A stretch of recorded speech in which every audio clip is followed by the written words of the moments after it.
नमस्कार। आदरणीय उपभोक्ता तथा सरकारवाला दिदीबहिनी तथा दाजुभाइहरूमा निगमको हार्दिक अपिल। मध्यपूर्वमा जारी रहेको युद्धका कारण अन्तर्राष्ट्रिय बजारमा पेट्रोलियम पदार्थको मूल्य निरन्तर वृद्धि भइरहेको विदितै छ। यस परिस्थितिमा पेट्रोलियम पदार्थको स्वचालित मूल्य प्रणाली बमोजिम मूल्य समायोजन हुन नसक्दा निगमको घाटा समेत अप्रत्याशित रूपमा बढ्न गई वित्तीय अवस्था कमजोर हुन पुगेको छ।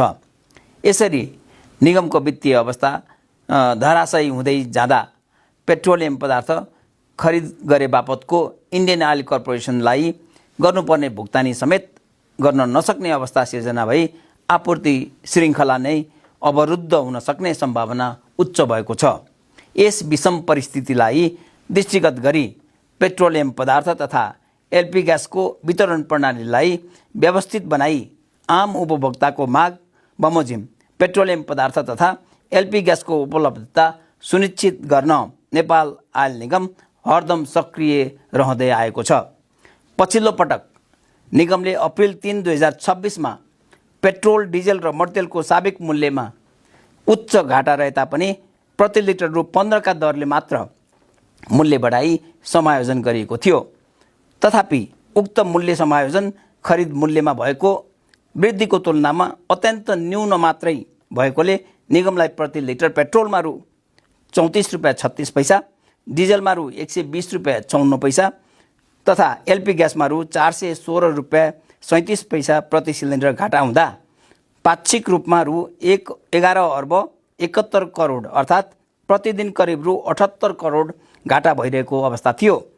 पछिल्लो समय नागरिकलाई राहत दिन नेपाल सरकार मन्त्री परिषदको मिति 2082 12 24 गतेको निर्णय अनुसार पेट्रोल, डिजेल र मट्टितेलमा लगाइँदै आएको भन्सार महसुल तथा पूर्वाधार विकास करमा 50% छुट दिँदा घाटा घट्न गई निगमलाई पाक्षिक रूपमा करिब रु 10 अर्ब 22 करोड अर्थात् प्रतिदिन रु 68 करोड घाटा भइरहेको थियो।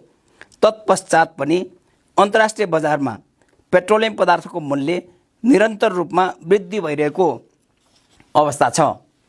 पछिल्लो समय अर्थात् 30 मार्चदेखि 8 अप्रिल 2026 सम्मको स्पोट प्राइसमा भएको मूल्य वृद्धिलाई औसत गर्दा निगमलाई पाक्षिक रूपमा करिब रु 14 अर्ब अर्थात् दैनिक रूपमा रु 93 करोड घाटा हुने देखिन्छ।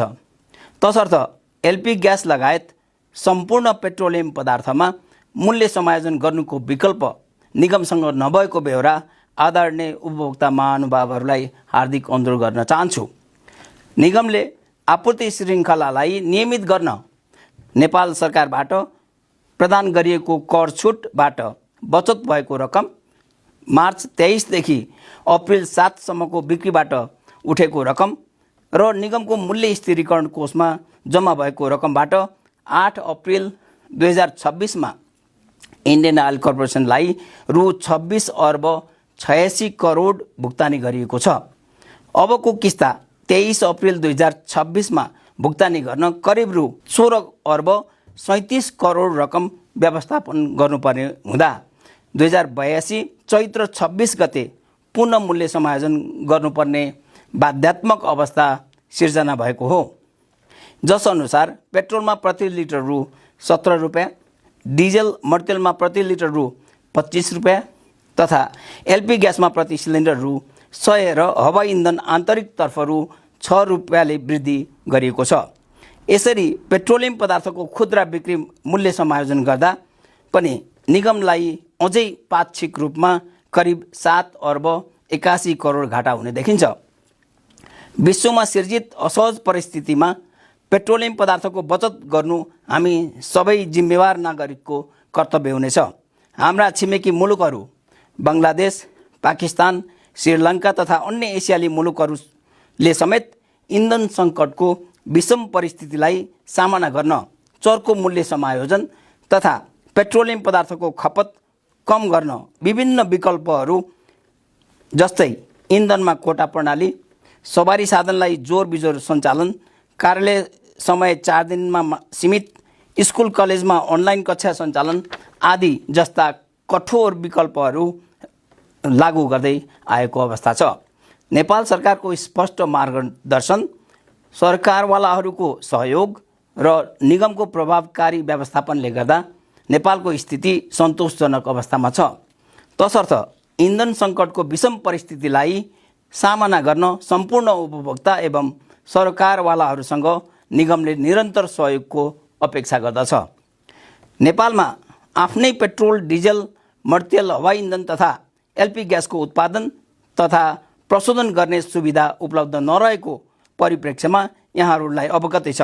पेट्रोलियम पदार्थका लागि नेपालले अन्य मुलुकहरूमा निर्भर रहनुपर्ने बाध्यता छ। अहिलेको विषम परिस्थितिमा वित्तीय व्यवस्थापन गरी इन्धनको आयातलाई नियमित गर्न इन्धन खपत घटाउनु एक मात्र उपयुक्त विकल्प हुनेछ। उक्त विकल्पका लागि हालको अवस्थामा एकजना बाइक चालकले प्रतिदिन 1 लिटर मात्र पेट्रोल बचत गर्न सकेमा राज्यको करिब रु 22 करोड प्रतिदिन बचत हुन जान्छ। त्यस्तै गरी पेट्रोल डिजेल प्रयोग गर्ने एक गाडीले प्रतिदिन 1 लिटर बचत गरेमा करिब रु 4 करोड बचत हुने हुँदा प्रतिदिन कुल बचत रु 26 करोड हुन जान्छ र मूल्य समायोजनको अवधि 15 दिनमा कुल करिब रु 390 करोड बचत गर्न सकिने हुँदा निगम सम्पूर्ण उपभोक्ता महानुभावहरूसँग इन्धन बचतको लागि हार्दिक अपिल गर्दछ।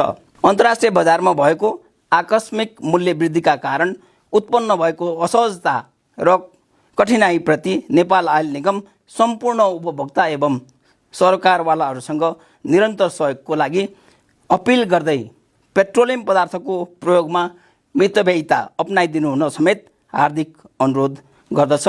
धन्यवाद, नमस्कार।